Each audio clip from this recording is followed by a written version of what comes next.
In today's top 5 gods, we'll be talking about the top 5 mages that have been bringing the absolute decimation to the mid lane. Is it going to be leaning more towards the ability-based mages with that Book of the Dead build? Is it going to be leaning more into the auto attackers, being able to utilize a bunch of life stealing with the Hekate and such?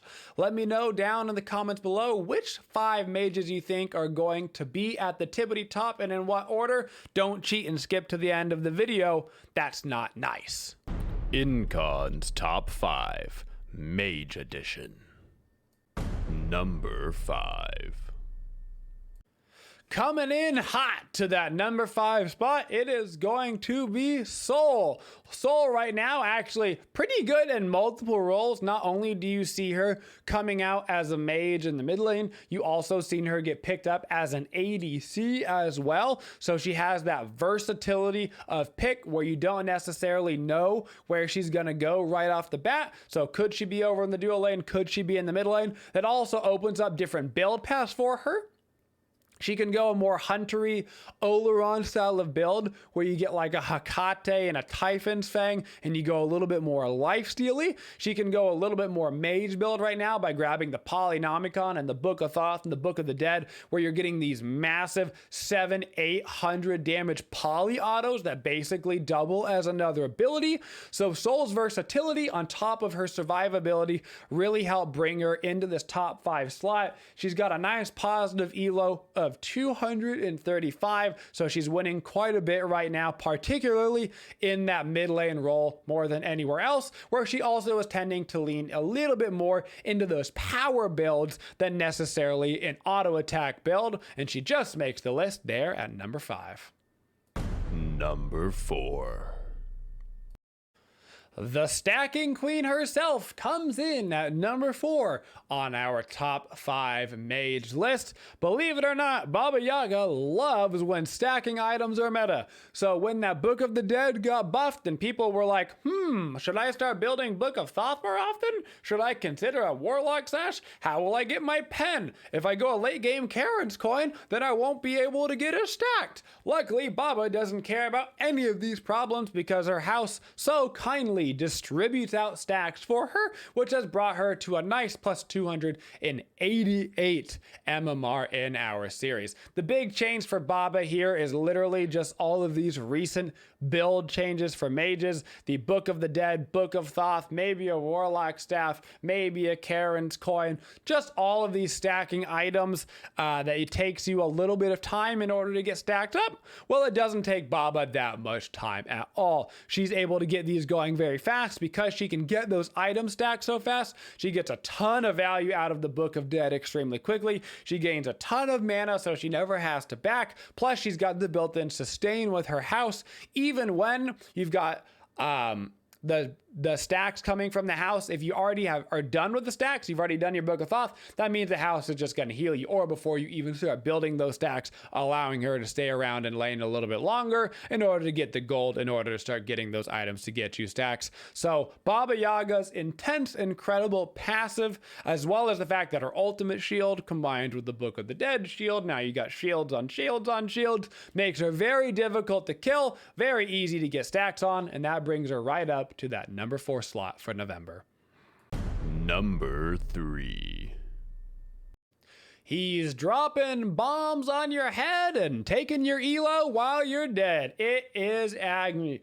Agni has been absolutely loving some of the buffs that he got himself in the recent patches, guys. The change to his combustion to also have some damage on it has just given that last little oomph that Agni needed into his kit. He has always had a ton of damage in the mid lane, but that recent addition of that tiny bit of extra damage goes a long way when you've got this many iterations of damage in your kit.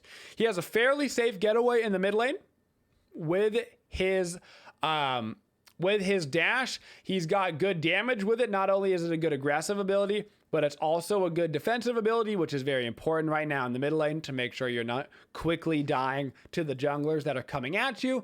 And he has got the ability now to proc certain items that he couldn't beforehand. They changed how his ultimate works, so now it costs a little bit of mana, which is important for proccing items in Smite. It's just a thing that you never really encounter because there's everything basically in Smite costs mana, but now he can get a bunch of item procs as well. This really helps Agni in terms of items like Soul Gem. He's a fantastic user of Soul Reaver, which has been a very popular mage item right now. That Soul Reaver combined with that Book of the Dead, bringing a lot of value his way as well. And at the end of the day, Agni just thrives at raw, straightforward, unbelievable amounts of damage, and they gave him even more damage in his kit. So if you're lagging some magic damage on your team, go ahead and pick Agni, and I promise you won't be lacking that magic damage anymore. Now, our number one, though, on the other hand, might have found a way to have more magic damage than Agni. Number 2. Just shy of our number one spot, but not shy of taking away all of your elo, it is going to be Olorun. Olorun comes in at a nice plus 333 MMR, guys, and he is bringing absolute terror wherever he goes. Much like Soul, he's got the comfort of being a flex pick. Doesn't have to play in the mid lane. He can play in the dual lane as well as mid, which means you get some versatility in picking him early because the enemy doesn't necessarily know which role he is going to be filling, which is very important when you're doing a more competitive matchmaking, when you're doing something outside of ranked where you know what the players are and that kind of stuff. It helps change up and screw up the enemy's bands for that second round as well when they don't necessarily know what's going to be coming their way. Olorun right now thriving though with a more sustainy style of build, even though Stone of Fall has dropped off and it's not something that you have to build anymore on the Olorun. His damage output is still insane. When you get that Rod of Tahuti online, when you get that Hukate in the early to allow your 1-for-1 transitions to be insane, he comes with so much sustain, surprisingly difficult to kill, and a ridiculous amount of damage that he can output late game. A big part of the reason why Olorun finds where he is today, being this strong, was the change they did to spectral armor a while back that is now adding up more and more and more. For those that don't remember, spectral armor used to counter Olorun's passive, and because of the nature of Olorun's passive only giving him a smaller crit compared to a hunter, it actually negated 100% of his passive, which means that you couldn't actually do crit damage against somebody with spectral.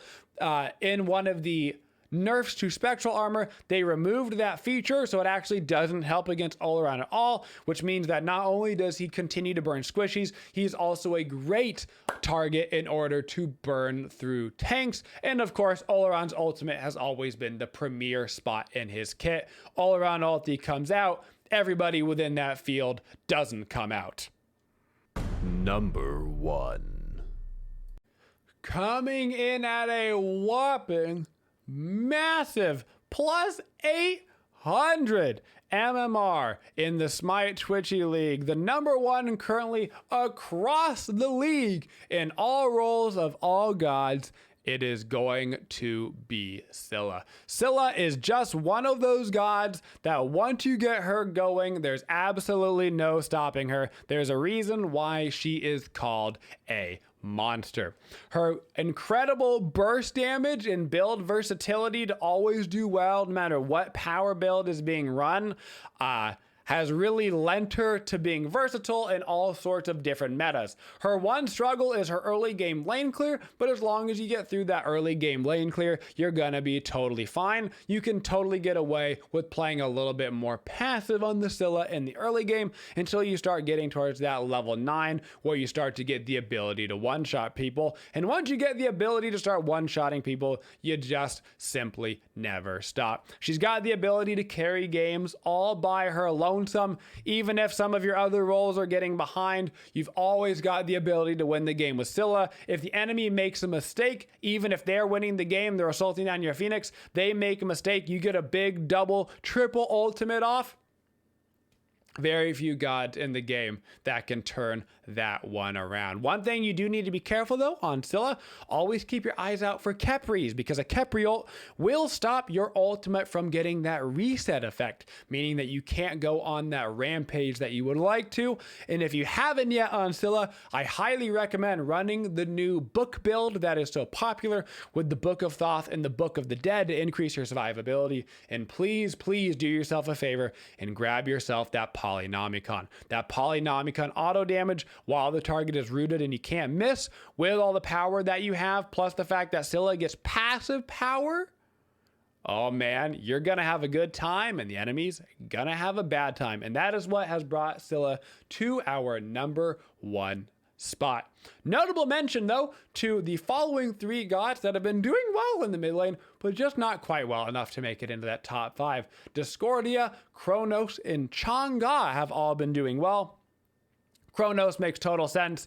Just along the lines of Soul and Oleron, he can kind of get away with those same style of builds, bringing him up into that spot. Discordia, a little bit of a sleeper, but she does provide a lot of damage and CC to the team. Plus, she gives that extra power to the target that is doing well in the early game. Oftentimes, that's going to be your jungler, making their ganks be a little bit more successful. And finally, Chang'e. Chang'e also makes perfect sense. She's got a fantastic late game, and also we're starting to see healers seep themselves a bit back into the meta, and Chang'e has the best of both worlds, where she provides healing to the team but also has the built-in anti-heal as well, so she's also a natural counter to the other healers starting to come back into the meta.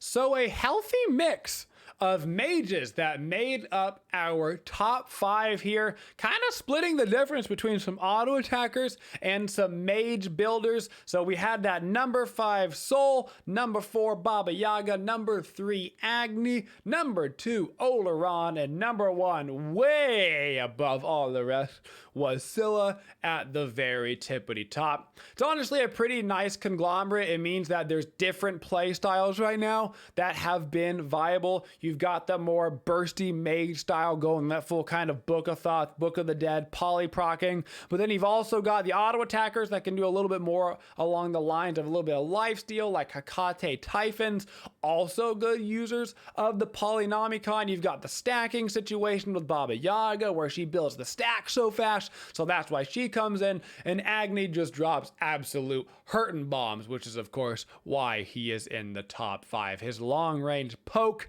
combined with the fact that he just slam jams you with that extra combustion damage ever since his buff has made him an absolute force to reckon with, guys. Hope you enjoyed today's video. Hope you learned something about Smite. We'll keep these top 5 videos updated for you for every class every month, so that way you can come in and have a quick glimpse of who is doing well, what gods are doing well where, who is rising up and falling down out of the meta at the very tippity top. Hope you enjoyed the video. Thank you guys for all the likes and comments, and as always, have a twitching day, y'all. Thank you for supporting the Twitchiest community. If you'd like to see more videos, make sure you subscribe to the channel and always hit that bell for notifications so you don't miss any of the upcoming videos. Thank you for all your support and have a twitching day, y'all.